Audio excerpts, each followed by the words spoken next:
This week we'll be talking about Amy Hennig's new Marvel game at the next D23, new Tales of the Borderlands coming this fall, Nintendo apparently being cool with sexual harassment, shame on you, Nintendo, Death Stranding coming to Game Pass PC sooner than you think, PlayStation could allow you to link your PSN to your PC games, Embracer Group embracing everything, game impressions for Rumbleverse, Code of the Lamb, Spider-Man Remastered, and more on Season 6, Episode 32 of Press X to Start podcast.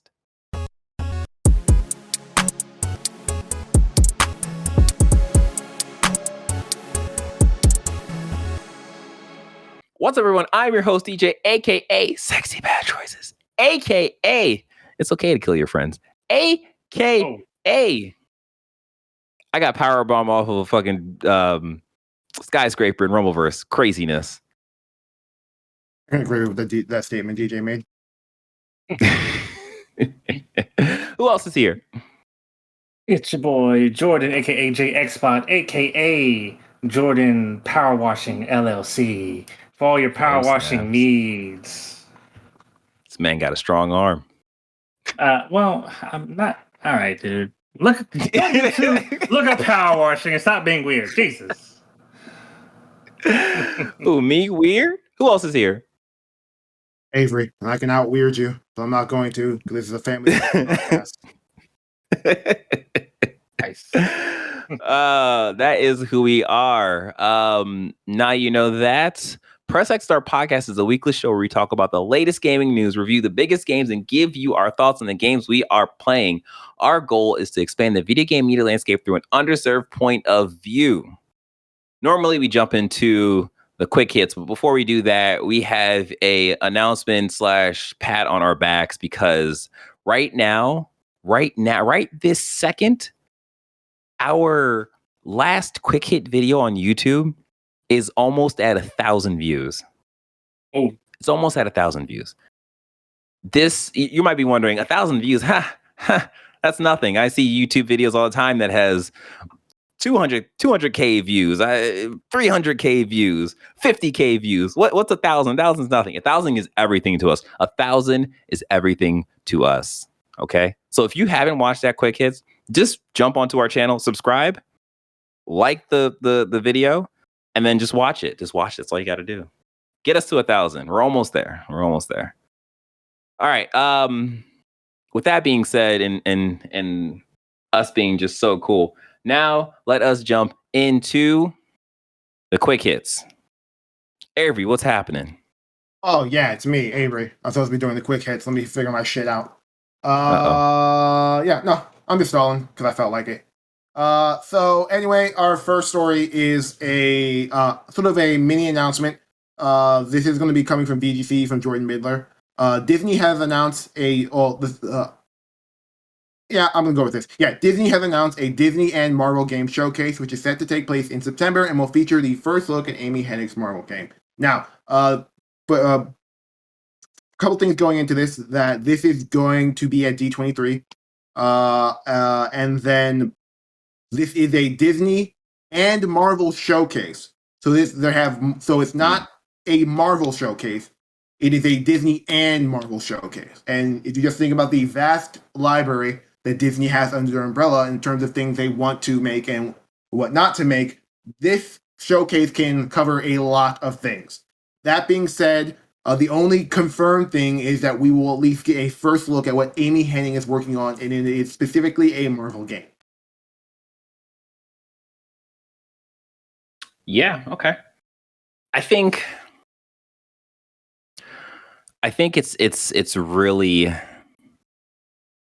Disney's bag to lose, I guess, because I feel like Amy Hennig has had a lot of L's since she's left, like weird L's since she's left Naughty Dog, and it's like, can we just get her to make a game that actually gets put on the shelf for us to buy? Because like, I'm actually kind of down. I'm down for that game. So them showing this, I'm really hoping it's not going to be a teaser trailer. I'm hoping that there's going to be some substance in this trailer, and that essentially, what do you think? You're going to get a teaser trailer. Yeah. I'm pretty sure it's gonna be a CG trailer, but I just want it to be like a, like maybe like a 2-minute CG trailer versus like a 10-second or 15-second CG trailer. I don't know. Okay, so it's Friday, September 9th at 1 p.m. I'm guessing it's going to be anywhere between an hour to 30 minutes. I'm betting it's going to be on the 30 minutes situation. Is that in that case For the whole showcase? Yeah. I think like so when this was announced, there was a lot of conjecture, especially in our own our own channels about like what this could be, and it was one of those things where like I am not. This will not be the like get hyped moment kind of thing. Right. I think them coming out and saying, "Hey, Amy thing is going to be here," is them at least is getting people like excited for it, but not. But like I think I'm sorry, my train of thought is we're recording this in a completely different time period, and so I'm at a completely different mindset than what I normally am, which isn't hey, I just woke up. This is hey, I should probably go to bed soon kind of situation. So we're working with a different brain right now, and I'm also working with the whole let Avery don't just put out all your immediate thoughts when you say something. Maybe think about what you're going to say situation. So I'm working on that, but. What I was going to say is Disney puts out a lot of mobile games that we know of going on right now. So I'm getting, So I'm betting a lot of this is going to be focused on their mobile games. But beyond that, there is the Star Wars Jedi Survivor, which is coming out early next year. That we haven't seen anything from, and D23 is probably where they would show it off in terms of situation. So like maybe it be there. This is something I also super doubt is that Microsoft is making an Indiana Jones game with Machine Games. This is where it could possibly show up. I doubt it. Is Indiana Jones Disney? Yeah, it's part of Lucasfilms, so Disney owns it. Okay. Wow. I did not even think about there that. There is probably going to be Midnight Suns content here. Maybe Marvel's Avengers. It depends on what's the status of that game. Fun fact: they announced Winter Soldier is going to be in the game. Surprisingly, so that game is still going on, and they still have plans to put more MCU skins in it. So I'm happy, I guess. And then what else? What else do I know off the top of the head that they're working on? That could possibly be here. Oh yeah, Marvel owns the rights to Fox, so they own they own all the Alien vs Predator games and all that stuff. So there might be another showing of that Alien vs Predator game that got shown off at Summer Games Fest. What about the rumor of the EA game that Marvel's making, or the Marvel game that EA's making? The Black Panther game. Is that? Oh wow! I definitely like took the Black Panther game and that rumor and like split them apart. Okay. I mean, in a world of CG trailers, anything is possible. But like that's a game that literally is like in its early stages. Yeah, you're right. We'll probably see it next time. Nothing leaks about it. Told us nothing about it, so I doubt we would see anything there. That's a good point. Yeah. Jordan, what's your thoughts on this? Marvel's been up and down for the past couple of years, and they don't want to cannibalize any other properties they have active. Like we just talked about with Marvel's Avengers, and Sony's doing stuff with Spider-Man. It's like, how much different can this be from what is already out there, from the action adventure beat 'em up realm? Midnight Suns does mix it up a little bit. Like that's why I'm looking forward to Midnight Suns, because this is a different type of gameplay for Marvel games, which are usually press square or press X or press whatever over and over again until all the enemies die. So, Amy, she's very talented, great story writer, and whatever property that she is given, I'm confident in. Yeah, I'm hoping that this Marvel game is a press square or X until enemy passes out and not die, because this is Marvel. Maybe it's a city builder game. You never know. The thing is, no, city builders are very the MCU fun. is still things have changed. Superheroes kill people now, so yes, they will die. Okay, yeah. I just want a Marvel game that is inspired by Uncharted. Like that's kind of what I'm hoping for from this. So Winter Soldier. I don't. I mean, okay, I'll take that. If I can have implement into an I'll take Uncharted that. type gameplay. Yeah, But there's hey, others. I'm down for that. Taskmaster. The rumors on the streets is that she's making a Fantastic Four game, so we'll see. That is interesting. Hey, I'll be down for that too. Yeah, okay, all right. Okay, so our next story, this is from Gematsu. This is from Sal Romano. New Tales from the Borderlands launches October 21st for PS5, Xbox Series. Yeah, Xbox Series, PS4, Xbox One, Switch, and PC. This is a interesting story, and this is one we normally wouldn't talk about, but it literally came out of nowhere, and this makes no sense to me in terms of what I knew about this game and its development. I know early on Gearbox was talking about, hey, we're doing more Tales of the Borderlands. There is no more Telltale, so Telltale's not making it, so this is now Gearbox in control of the franchise. In my head, we have to build everything from the ground up. We're not using old assets from that game. Right. I'm like, okay, give it 2-3 years from when the announcement was made. And like, I think the announcement was made earlier in the year. So, like, lo and behold, this was shadow leaked accidentally by Amazon, and then shortly therefore announced afterwards because Amazon leaked it that, hey, we're making a new Tales of the Borderlands. Here is a blurb that was taken from the Amazon listing to tell you what this game is. Excuse me going into this, my public speaking isn't the best.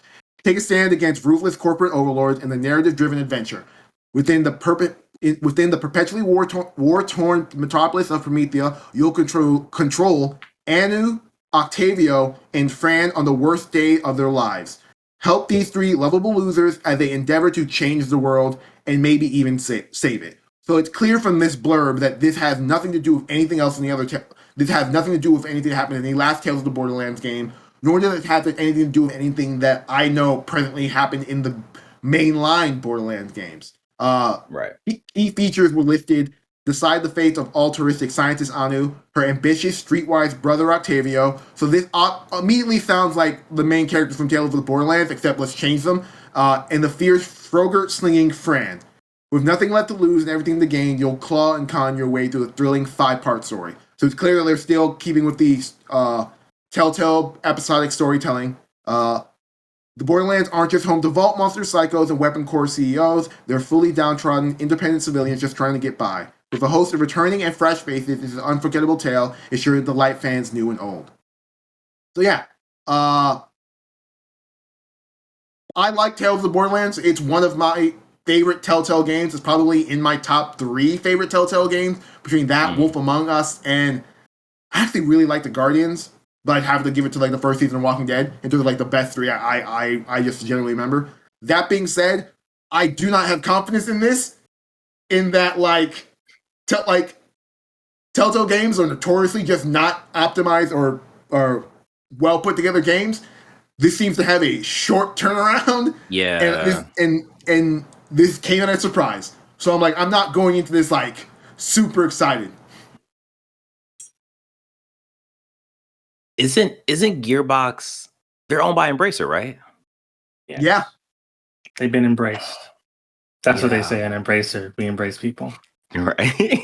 That being said, from all this listing, it looks like it's still being published by Gearbox by 2K, which previously was, I think, the publishers for Gearbox, or at least it's the entire Gearbox. They were. 2K thing is weird because Gearbox was a completely independent organization that published their own games, yet they still worked very closely with 2K. So I assume that 2K owned them, but that's not true. They were okay. I'm learning a lot of new things right now. I definitely thought 2K owned Gearbox. Huh. Yeah, I thought that as well. Hence why the Embracer thing came out of nowhere. Yeah. Huh. Yeah, Jordan, what's because you like the Tales of Borderlands too, right? Oh yeah, Tales of Borderlands. I'm a big Borderlands stan for the most part. A big red flag for me is that they intend for this to come out also on the Switch. And I just wonder the quality of the game. Like going back to Avery's point, there's a good amount of jank. I mean, there's charm in the jank when it comes to Telltale games, but at some points it's like, it feels cheap. So maybe they hit the October 21st. Maybe they see in September that, oh, this might need some more cooking in the oven for a good old fashioned delay. But yeah, we'll see what happens. Yeah. The last Borderlands game was Yeah. pretty conclusive in terms of a story thread, and even the Tales of the Borderlands Tales of the Borderlands spawned heavily from Borderlands too. So we'll see if this new title will flesh out some of the hanging points on Borderlands 3. I just found a quick story from VGC. Gearbox is developing a new Tales from the Borderlands game. This is from April 22nd, 2022, from Tom Ivan. This is when we knew they were making a new Tales from the Borderlands game.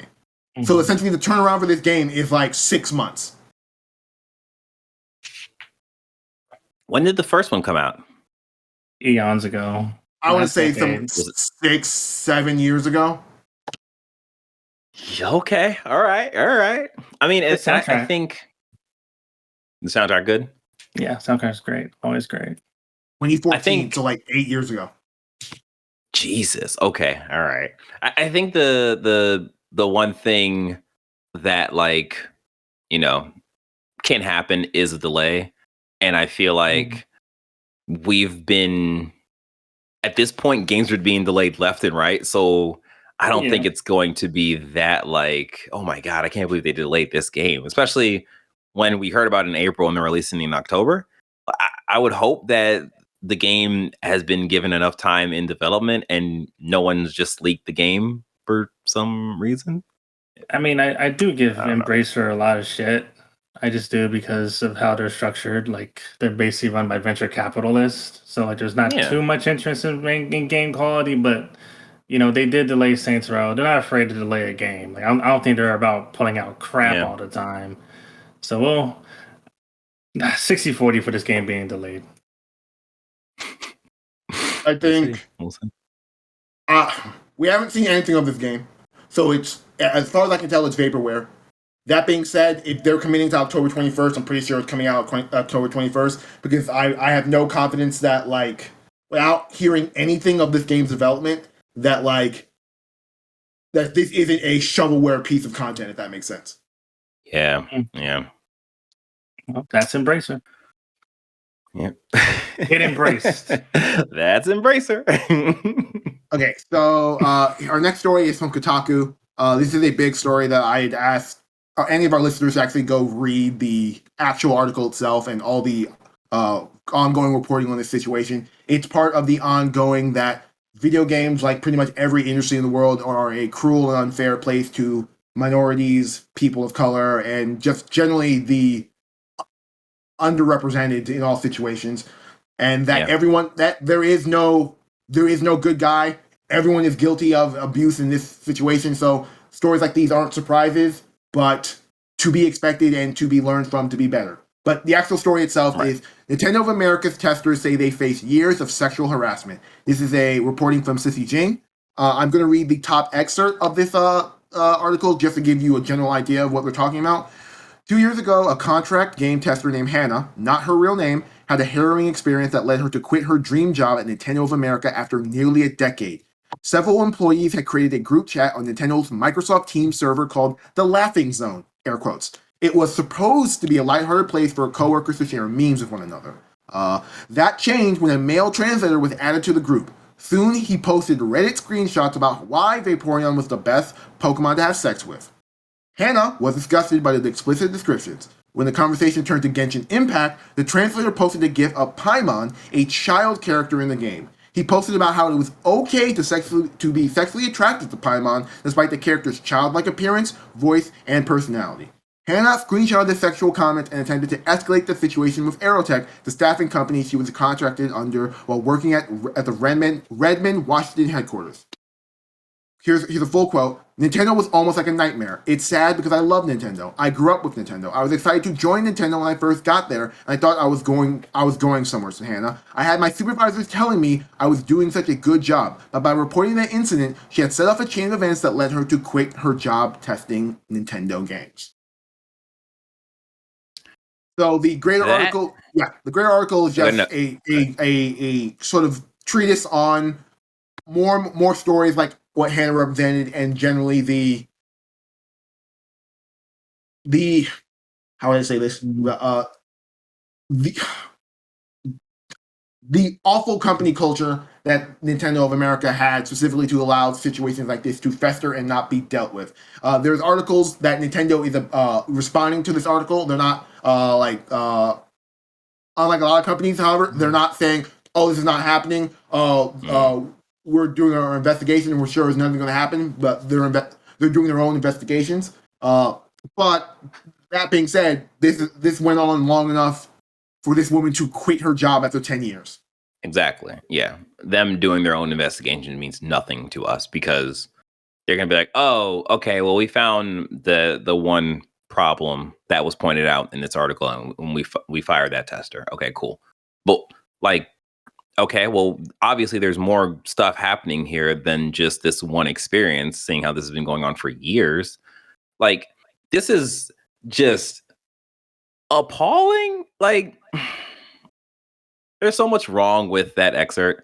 The whole Vaporeon thing is a mess. Like, how does this tester get, or this translator comes to Nintendo and be like, "Hey guys, have you heard about the Pokemon Vaporeon? You want to have sex with it?" Like, I don't even know your name, Steve. Like, what are you doing? Like, what are you doing with your life, guy? Like, And then the Paimon thing is, yeah, this is more than just bad faith like man culture at Nintendo. Another excerpt I'm going to read here. Hannah also told Kotaku she struggled to assert her financial worth while testing Nintendo's games. After working at Nintendo for 9 years, she found that a more junior male contractor in her testing department was making $19 an hour while she was making $16. She asked Aerotech what she could do to close the wage gap and fought for a pay increase for several weeks before she finally landed at 18. One woman said she stayed at the same base wage for 6 years until she got a higher offer elsewhere and threatened to leave. Another woman was offered double her current pay when at a different company. So it's more than just like a bad culture of sexual harassment at the place. It's more that Nintendo of America is proven to be in not a good place for essentially underprivileged folks. It's systemic. That's all. Like, it's a mess. But at the same time, like, we're not surprised by this because essentially, if men work at a company, then X, Y, and Z is bound to happen. Like, you just can't really get away with it. It's just, it's a mess. It's a mess. Yeah, part of me believes this is another example on why unionization needs to occur sooner than later.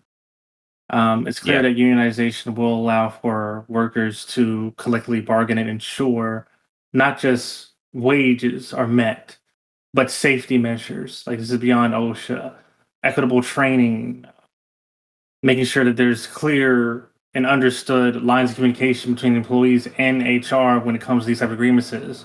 Because Nintendo is hands off when it comes to their HR department here, and people are being hurt. So we need unions in this country because if we have unions, then we can put an end to this toxic work environment that's been with us since like the '60s. I think that union thing is a very important piece of this puzzle that is missing that could definitely help in situations like this, because I think a lot of ignorant people, kind of point to, oh, well, Nintendo's so big, so like, they're not going to catch everything. So unfortunately, you're going to have things like this happen. But like, things are like this going to happen, but it still is not okay. Like, this still needs to be solved. Like, that person should have definitely been reprimanded for talking about like Paimon, like, or the like. It's like, how is this, like, what else is happening in this chat that this is like, oh, that's creepy, but like no one's doing anything about that? Like, that's so fucked up. Like, it's crazy. It's so crazy. I just don't know. Yeah. So this story is probably going to be developing as more people do more reporting and get into the sort of like the root of the issue and what Nintendo finds with its own internal investigations, and whether there is the good faith to be transparent in those internal investigations, so we as an audience understand how Nintendo is going forward. Yeah. But our final story before we head to a break. This is from this is from news.xbox.com. Tomorrow is in your hands. Death Stranding is available August 23rd with PC Game Pass. There were rumors that based on the fact that the PC Game Pass Twitter account changed their background image from whatever the hell it was to an image of a beautiful rocky expanse that Death Stranding fans instantly recognized as this is Death Stranding. This is just Death Stranding. And so the rumors were, oh man, Death Stranding is coming to PC Game Pass. How is that possible? And the answer is, it's complicated. That's how it's possible. Right. Certain people escalated that to more weirder situations about what does it mean for Kojima's relationship with PlayStation, what that means with Kojima's relationship with Xbox.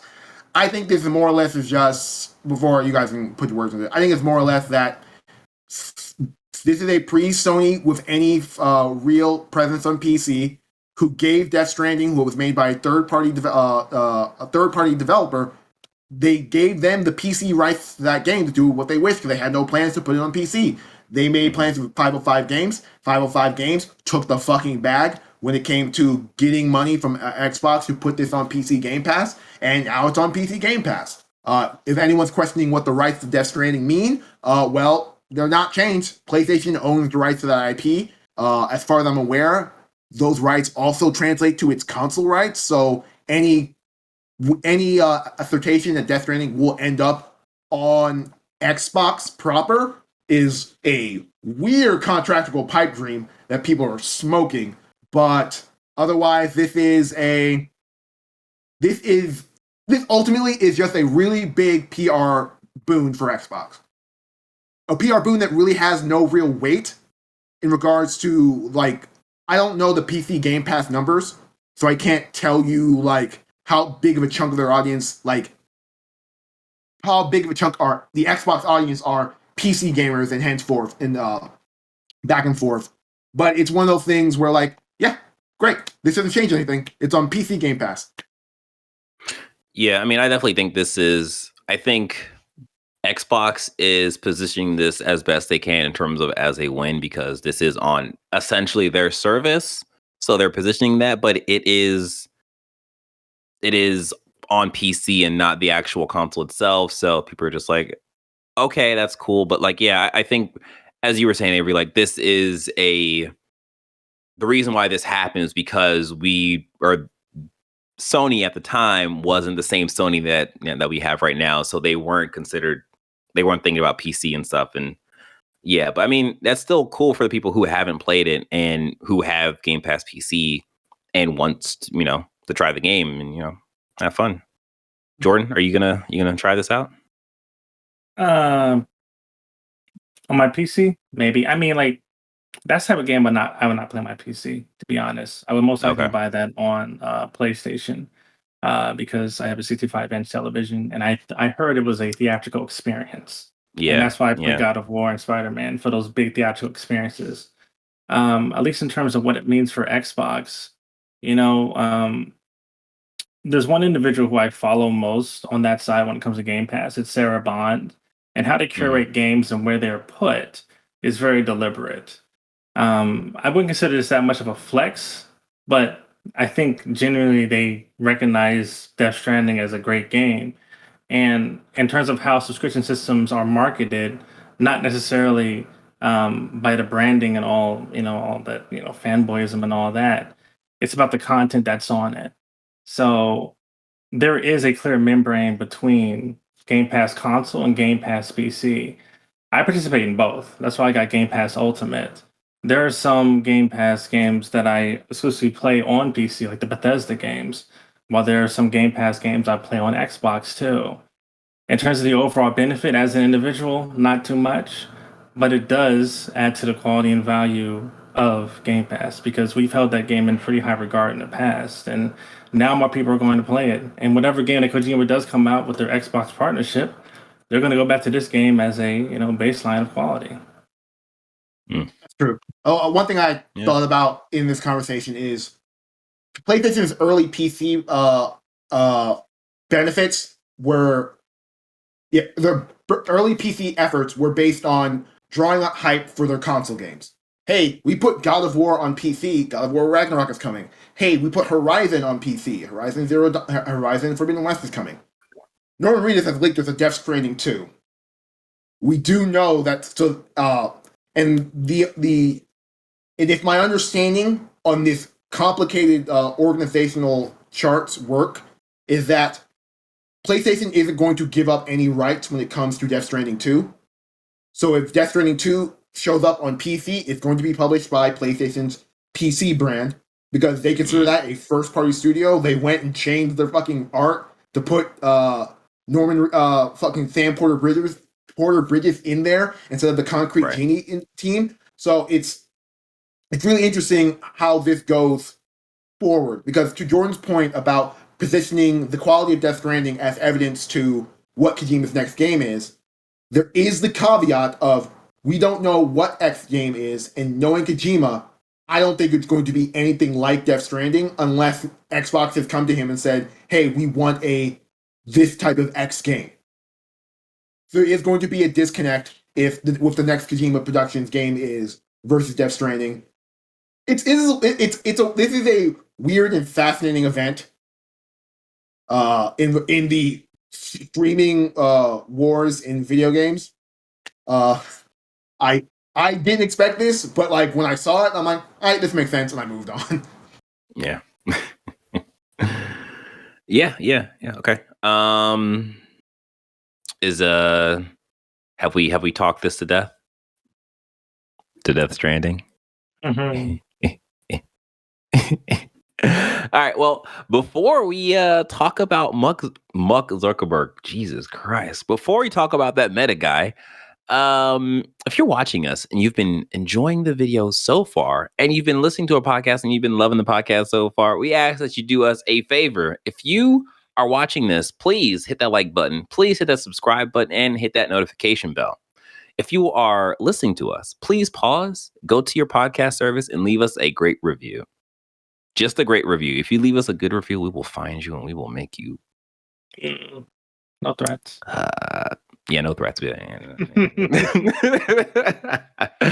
Once you do those things, we would greatly appreciate it because your support keeps us going. So again, we thank you. And again, we won't do anything to you if you leave a good review, but don't do that. Don't do that.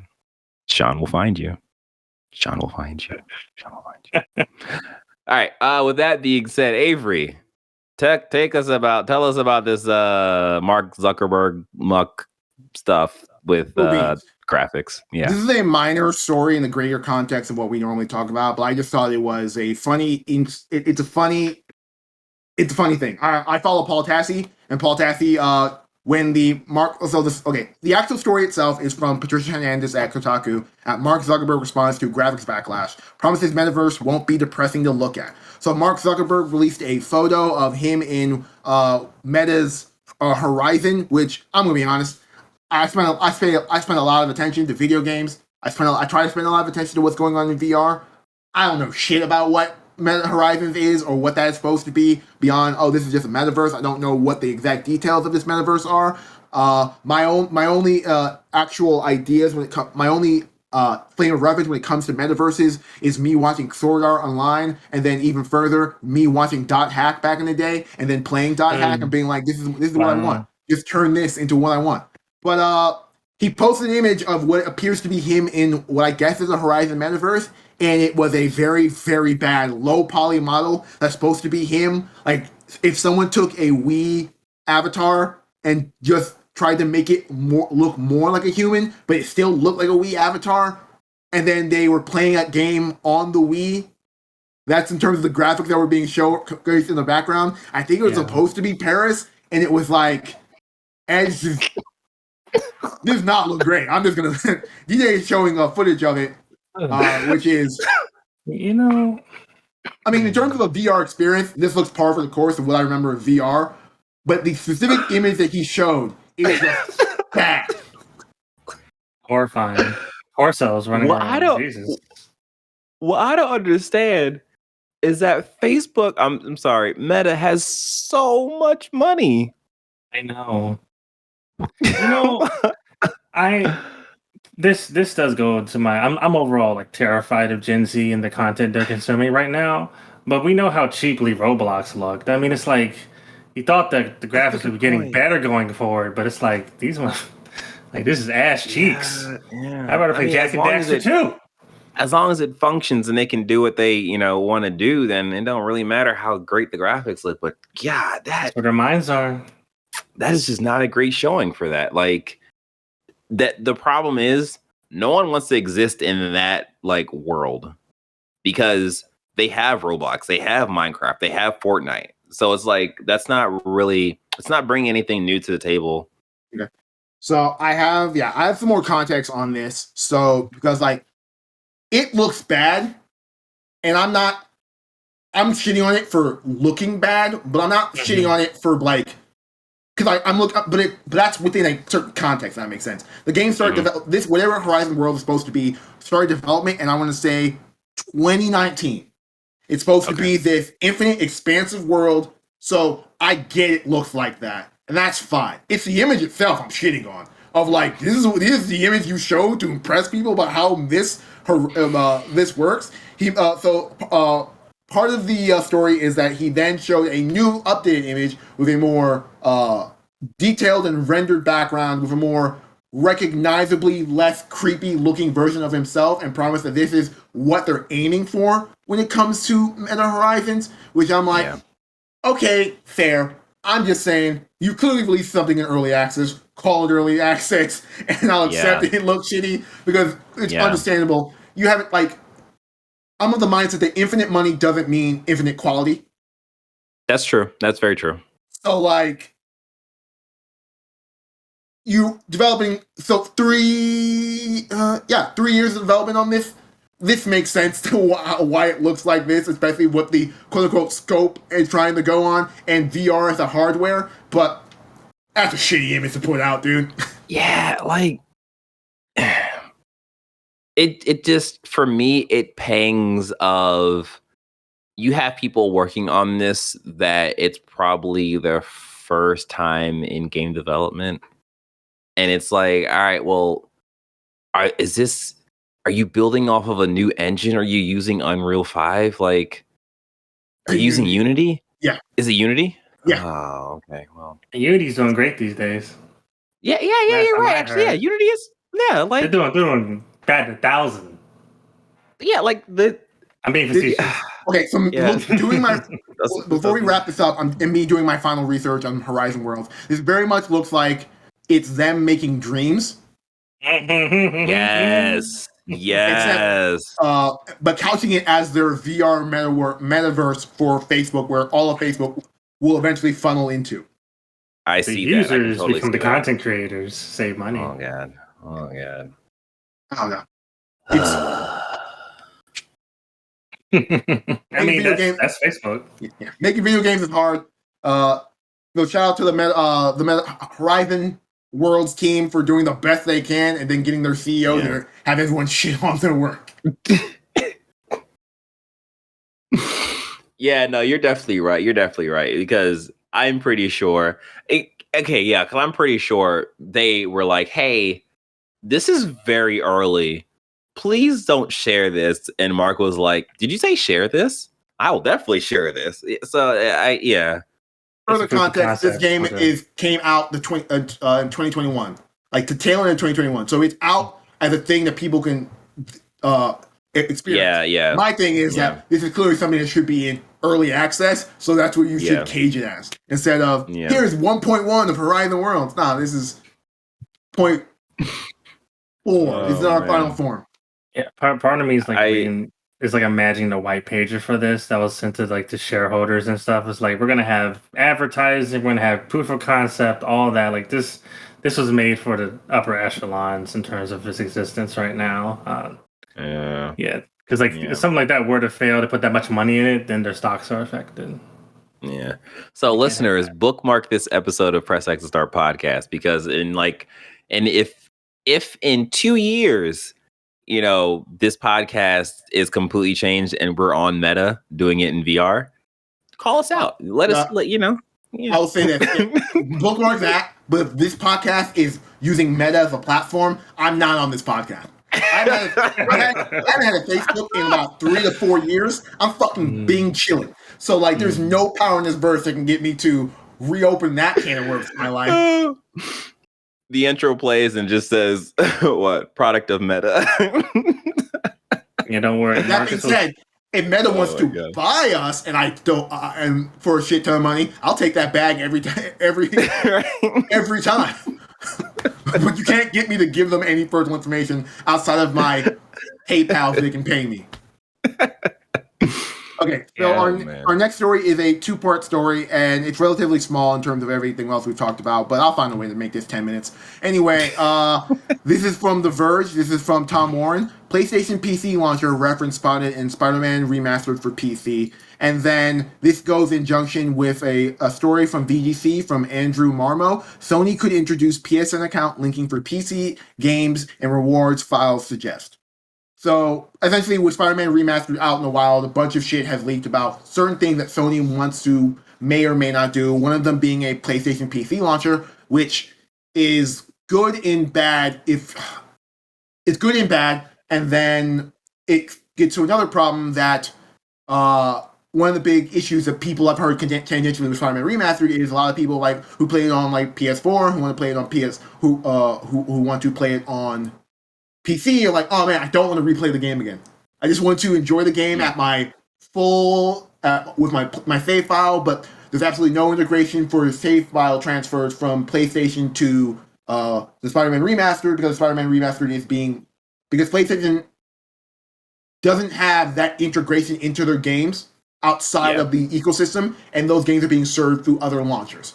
That makes sense. So the idea being with these two stories is that a PC launcher, which is linked to your Sony PlayStation account, would be able to bring that integration back, and you'd have that ability to transfer save files from anywhere. Back and forth. Back and forth. I'm sorry, Avery.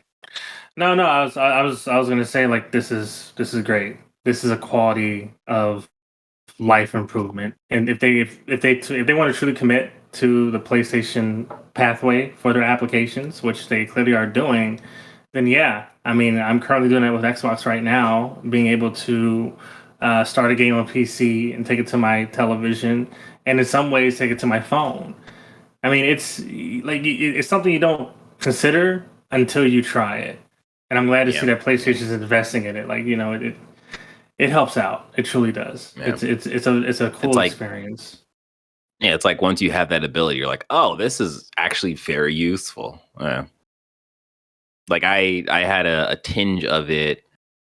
I think last year when we went down to South Carolina to visit one of Shireen's friends, and I was like, oh my God, I'm gonna miss my Gundam dailies, whatever I do. And that was like my first like real experience with the PlayStation Remote Play. Yeah. Mm-hmm. And I was like, oh, this is actually really cool. And it worked better than I thought it would, just because I just didn't understand the technology at the time. And like after that, I ended up playing Genshin a couple times on my phone through Remote Play versus the actual game. I should have Yeah, you should have just played the mobile game. Yeah. It was a failing on my part for not just thinking it through and like really just making it the hardest way possible to play the game. But yeah. This is cool. Yeah, it's cool. Like, as someone who is not a primary PC gamer and has no like allegiance with fucking different launchers, like, this seems really cool. That being said, I know for a fact that if PlayStation creates a different launcher to sell their games, which is good for them as a business, we're going to see so much shit from every PC fanboy in the world about how they don't want to download a different launcher. And there is the argument that what PlayStation would do is say, all right, cool, we have our own launcher. We're taking all our games off Steam and Epic and every other platform because we want the full right. And if that happens, they will fucking riot. Yeah. And then you'll have the same thing that happened to Epic, where everyone was like, oh, the Steam is a lot better than this launcher. Like, the Epic can't do X, Y, and Z, and this is terrible. This sucks. And it's like, Sony, do you really want that problem? Like, do you? Do you? As someone who's money got is money, though. Yeah, money is money, and ultimately the same thing that's going to happen with Epic will happen with PlayStation. In that 10 games down the line, and PlayStation puts 10 games down the line, like, oh, when the next God of War is on there and all that, people are going to stop complaining because they just want to play that game. Or there'll be pirates and illegally download it. So that could happen as well. That's why people. That's one of the problems with PC gaming. But it's interesting. Yeah, it's interesting. Yeah. Also, the people who are crying about Epic, just fucking go cry into your fucking your software tower. It's like different launcher. Like as someone who has both Steam and Epic, and a bunch of video game launchers, most of them are so benign. Steam is also a piece of shit. It has a lot of features, but it's like it is a piece of shit. Yeah, it's the same thing that released back in 2012 in terms of its user interface. It's garbage. Just because you have 100 games on the launcher doesn't mean it's a good launcher. Mm-hmm. And our final story is another couple. Yeah, it's another 2-hit story. This is both of them for VGC. This is from Chris Gullion. Embracer Groups makes more acquisitions, including The Hobbit and the Lord of the Rings IP. Now, before we go forward, yeah, they just got the rights, the video game rights to The Hobbit and the Lord of the Rings. No, they got the full rights to The Hobbit and Lord of the Rings. That's not limited to games. It is everything but the books. Tokens coffin is under Embracer Group. Bro, that is so wild. Yeah. The full list of acquisitions confirmed today are as follows. Middle-earth Enterprises owns the IP rights to the Lord of the Rings trilogy and The Hobbit.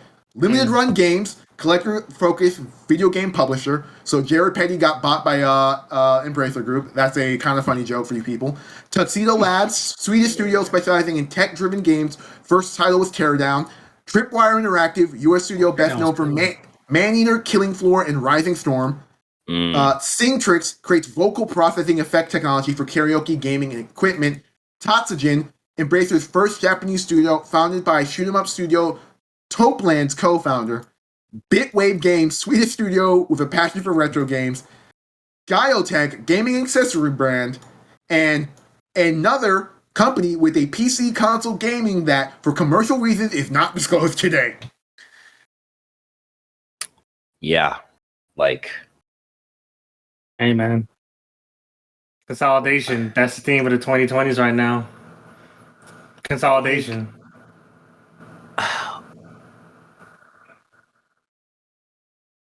I've called out Embracer in the past, all right? I said those fuckers are weird. Weird. How do I say this? Because I'm more, in the grand scheme of conglomeration, I'm more concerned with a Tencent than I am with an Embracer. My only issue with Embracer is I'm waiting for the other shoe to drop, and what are they doing with all this content? We make the jokes about them making AA games, but I think that's fine. A lot of the studios they bought and owned were AA studios, so that's par for the course. Now they've gotten their hands on a lot of AAA games, AAA studios, who will see what work content they put out now, and now they've got the Lord of the Rings rights. We'll see what they do with that afterwards. My only concern with Embracer is, what is your game plan? I do not understand what is your who in charge of your organization is dictating how everything works here, and what are you doing going forward? Yeah, they feel like the DC EU right now. Just putting out a whole bunch of stuff, but I can't tell you what their plan was. Yeah, no, they're run by venture capitalists. Venture capitalism is about push and move on. Like you build a house, you rent it out, and you move on. Like, yeah. But they're not the only venture capitalist firm in video gaming. Also, there's another big one there. I forgot, like Decker or something like that. But it's like Saudi Arabia also pumped up their group as well. But like, it is a thing of like, all right, you're buying all these companies, so that means that you have to pay all these people. But if you don't have product that's selling, it's like you're gonna go in debt at some point. Like, no, maybe I don't understand how money works. The way they function is they market the idea, they get the money for the idea, they put it out, and the amount of money they received on like the development of it is just above the return on investment, just above the required amount they needed on the return. Jordan, to your point, Deca Games is owned by Embracer Group. Oh, great. Venture capitalists, only venture capitalists. Cool. It's like a snake eating itself. I know. That's awesome. Oh my god. Oh, god damn it. All Oh right. man. Let's see how Borderlands 4 looks like. And then the second part to that story is also from Tom Ivan from VGC. Embracer confirmed studio switch from AAA project following claims of KOTOR trouble. So Embracer also clarified based on the story ages ago about the KOTOR remake and how that was going. That, hey, yeah, we moved it to a new studio. So there's confirmation for that. So we learned in the background of all this other stuff. Yeah. God damn it. Woof, woof, woof. Yeah, Let's see what happens.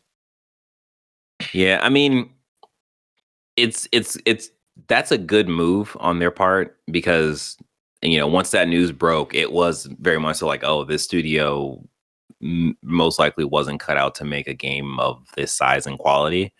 So that's good, but is it a thing of, oh crap, we don't want this game to be bad, or oh crap, we don't want you to waste our money? No. So I don't know. But yeah, good on them. Hopefully we actually see this game in about what, 3 years, 2 years, 4 years? Well, to Jordan's point, what will Embracer as an organization be in 3 to 4 years? Because if his understanding of it as that they're only doing all this for the building up a portfolio to pump and dump, will all these people be employed in 4 to 5 years when they sell this? And what happens to all those projects? Yeah, that's a good point. And the rent, the building the house, renting and moving on analogy is like that's a real thing. Like these venture capitalists are also involved in real estate, mainly trailer parks, and those are some dark ass stories. Oh, look at that, connections. Very, very terrible dark connections, but connections nonetheless. Yeah, I guess we'll see. I guess we'll see how this goes. It's very scary. All right. Well, that has been pretty much it for our quick hits. With that being said, boop. This has been our episode of Press. Sorry, yeah. Oh, there's been some breaking news because we recorded this on a fucking Saturday night, so when we normal Sunday when I would have ignored this. Go ahead. You said there's what? Breaking news? This is super dumb, but this is really interesting. So there's going to be it was data mined there was going to be a Fortnite X Destiny crossover. We all thought they're going to put Destiny characters in Fortnite. No, they're putting Fortnite characters in Destiny. What? So now you can dress your warlock, your guardian, your hunter, your warlock, and your what's the fucking last one called? Hunter, Vanguard. Warlock, Vanguard. Titan. As certain popular Fortnite skins, the Black Knight, the Rift Rider, and one more. I have the links in the chat. Wait. So the last video of myself in Destiny was someone DJing as an emote. So they were on that track. They were on the way to that station.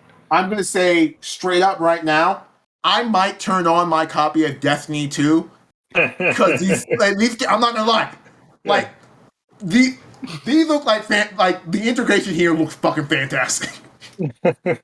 So, also shout out to Fortnite putting Dragon Ball Z and everyone like loving the Kamehamehas like sweeping all of my timelines. But back to this, like Fortnite skins are gonna be in Destiny 2.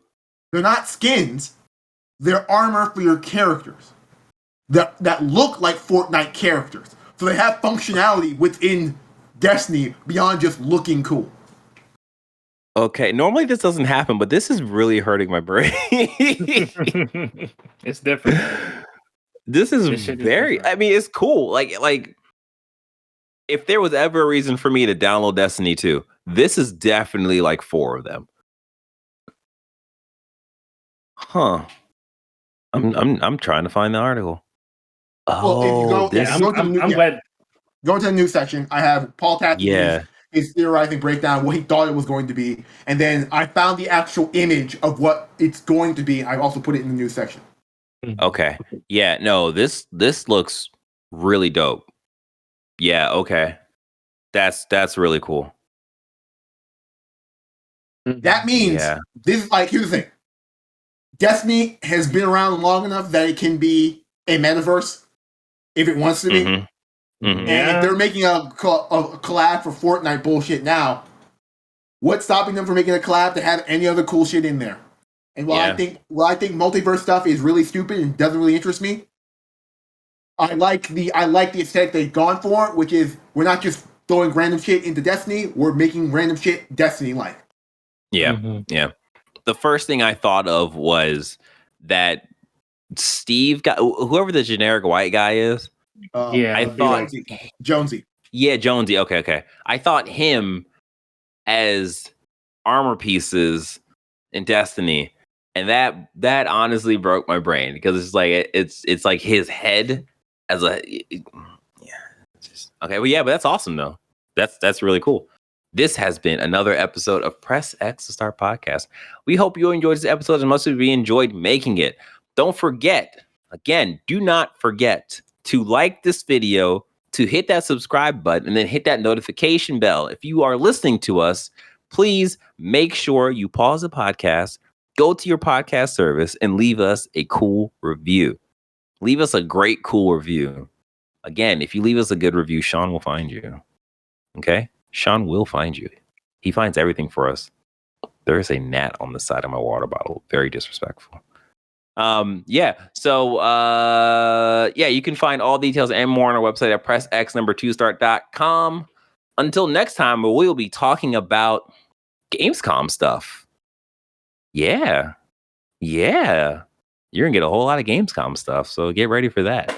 Well, until then, you take care, you be safe, you have fun, you play games, and you wash both hands. And the bottom of your feet, you disgusting son of Yeah, that's it. We're done, guys. We did it. What episode is this?